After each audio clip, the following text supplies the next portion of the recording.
요즘 에어비앤비 불법이라고 알고 계시는 분들도 많으시고 불법으로 영업 중인 에어비앤비 업소를 집중 단속하고 있다는 기사들도 많이 올라오고 있는데요. 우리가 국내에서 친구들끼리 간단히 여행을 가도 에어비앤비 많이 사용하고 있는데요. 이렇게 이 안에가 예쁘게 꾸며져 있는 곳들도 많고 이렇게 강알리 바닷가 앞에 예쁜 뷰를 가진 에어비앤비 숙소들도 많이 있어요. 그런데 오피스텔에서 에어비앤비를 불법 영업하고 있던 76명을 적발을 했다는 기사를 보면 숙소 규모에 따라서 식사비, 청소비, 수수료 등 명목으로 1박당 평균 10만원에서 20만원의 요금을 받아 한 객실당 한 달 평균 200만원에서 400만원 상당의 매출을 올렸다고 하는데요. 그러면 이렇게 한 달에 200만원에서 400만원의 수익을 올릴 수 있으면 일반 월세를 그냥 맞추는 것보다 더 수익이 많지 않을까라는 생각이 들어서 에어비앤비를 합법적으로 운영을 하려면 어떻게 해야 되는지에 대해서 제가 관심을 가지게 됐어요. 그래서 에어비앤비가 어떤 게 합법이고 어떤 게 불법인지에 대해서 공부를 하게 됐는데요. 그런데 에어비앤비를 불법으로 영업했을 때 어떤 불이익이 있는지부터 보면은 지금까지 법 숙박업소 운영이 적발될 경우 해당 업소에 대해서만 처벌을 했다고 하는데 최대 2년 이하 징역 또는 2천만 원 이하 벌금을 맞게 된다고 합니다. 그런데 이게 해당 주인한테만 처벌이 가능했었고 그를 중개한 중간에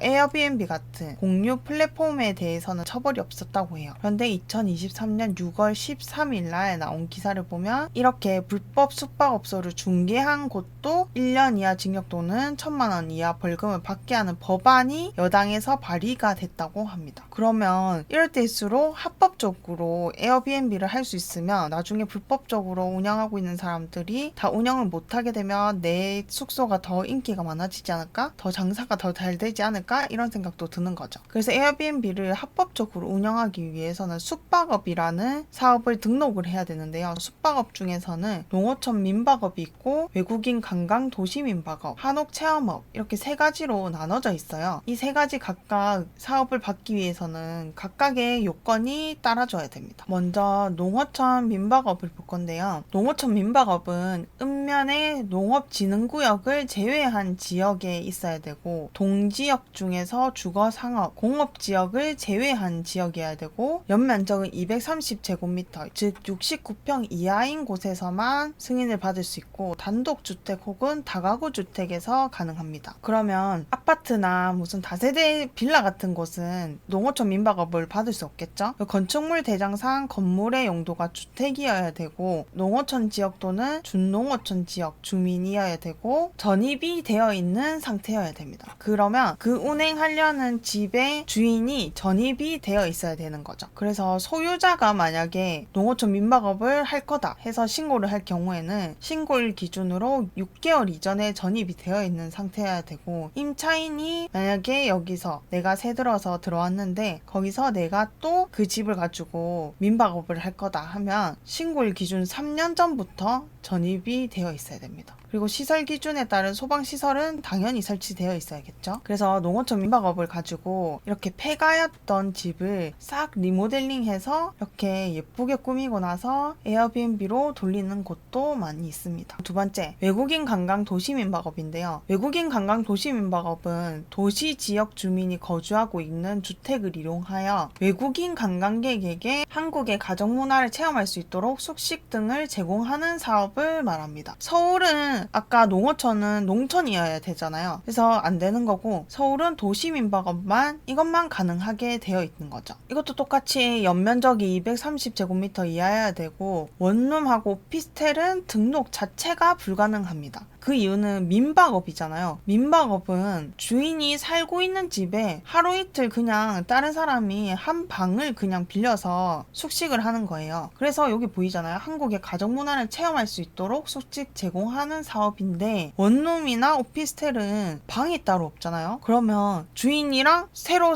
처음 보는 사람이랑 같은 한 방에서 지내야 된다는 것 자체가 그것도 매일매일 다른 사람이 오면서 그렇게 민박을 할 수 있는 것 자체가 여건이 안 되기 때문에 원룸하고 오피스텔은 등록이 불가능합니다. 그러면 투룸, 3룸, 아파트 이런 거는 등록이 가능하겠죠? 근데 공동주택 다주택 아파트랑 빌라는 이웃의 동의가 필요해요. 그것도 50% 이상이 동의를 해야 됩니다. 그리고 불법 건축물은 등록이 아예 불가능한데요. 불법 건축물은 뭐냐 하면 건축물 대장을 떼보면 이렇게 제위에 노란색 딱지가 붙어져 있어요. 위반 건축물. 이런 건물 자체에는 아예 사업이나 민박업을 아예 등록할 수 없다고 얘기하는 거죠. 그러면 제가 강남에 있는 다세대 빌라나 그런 거를 에어비앤비로 합법적으로 동의서 다 받고 하면 되지 않을까라고 생각을 해서 강남구청에 전화를 했습니다. 전화해서 어떻게 신청을 해야 되는지 물어봤는데 이메일로 신청서랑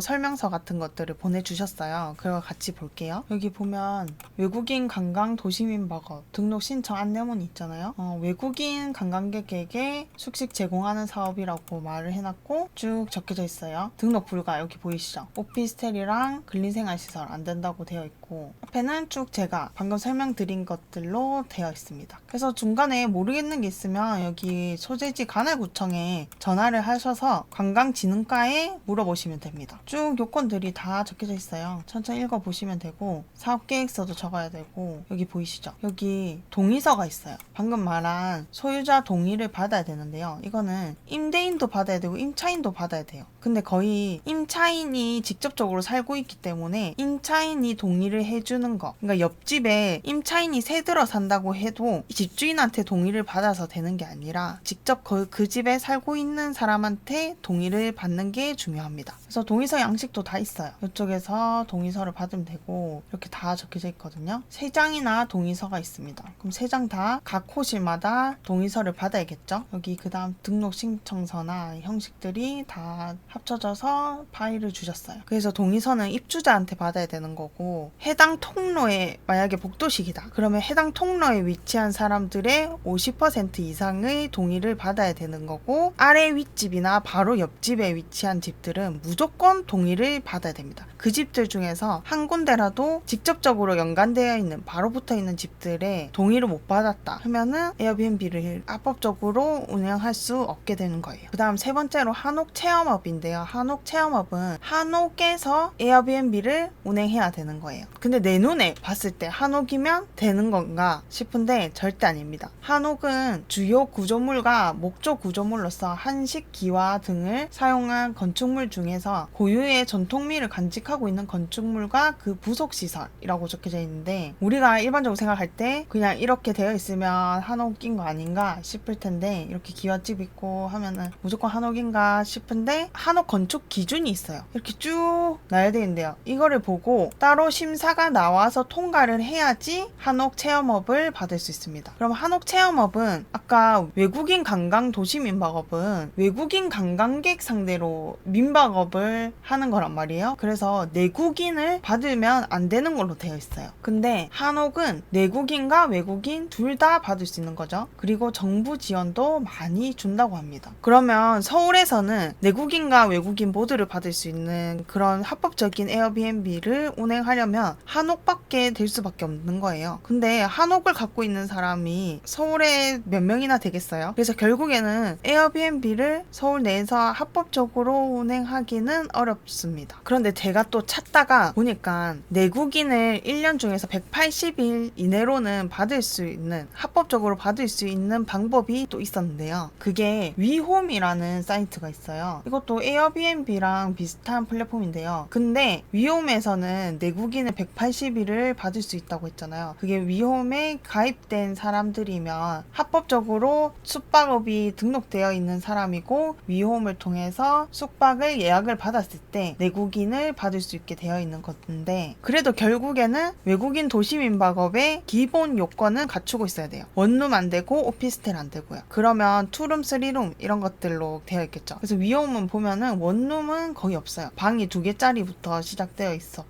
그리고 또 아까 주민들 동의 받아야 된다 했잖아요. 위홈에 가입하더라도 주변에 있는 이웃들의 동의를 50% 이상은 받아야 됩니다. 그러면 내가 에어비앤비에도 등록해놓고 위홈에도 등록해놓고 하면은 어차피 나는 내국인 받을 수 있으니까 에어비앤비를 통해서 내국인 받으면 안 되나? 이런 생각이 드실 텐데 내국인을 받을 수 있는 요건은 위홈을 통해서나 위홈이랑 연결된 플랫폼에서만 내국인을 받을 수 있는 게 합법적인 거예요. 그래서 위홈이 붐이랑 에어비앤비랑 연동되어 있는 거 아닌가 해서 문의를 드렸더니 연동되어 있는 사이트는 구글밖에 없다고 합니다. 그래서 에어비앤비는 그렇게 될 수가 없대요. 여기 위험 공유 숙박 실증 특례 신청이 있고 특례 개요를 보면 현재 타 플랫폼을 통한 공유 숙박 관광업 외국인 관광 도시민박업은 불법 운영 중입니다. 위홈 플랫폼 또는 위홈 플랫폼과 연동된 예약 플랫폼에서만 실증 특례에 따른 합법적인 공유 숙박이 가능하다고 적혀져 있는데요. 보면은 내국인은 180일 받을 수 있다고 되어 있죠. 그리고 외국인 관광 도시민박업은 법인으로 등록할 수 없고 운영하려고 하는 곳에 전입신고가 되어 있는 그 당사자의 이름으로 사업을 내야지 신청할 수 있다고 합니다. 그래서 우리는 불법으로 운행 중인 숙박업은 피하시는 게 좋을 것 같고 내가 에어비앤비를 창업하겠다 생각을 해도 이런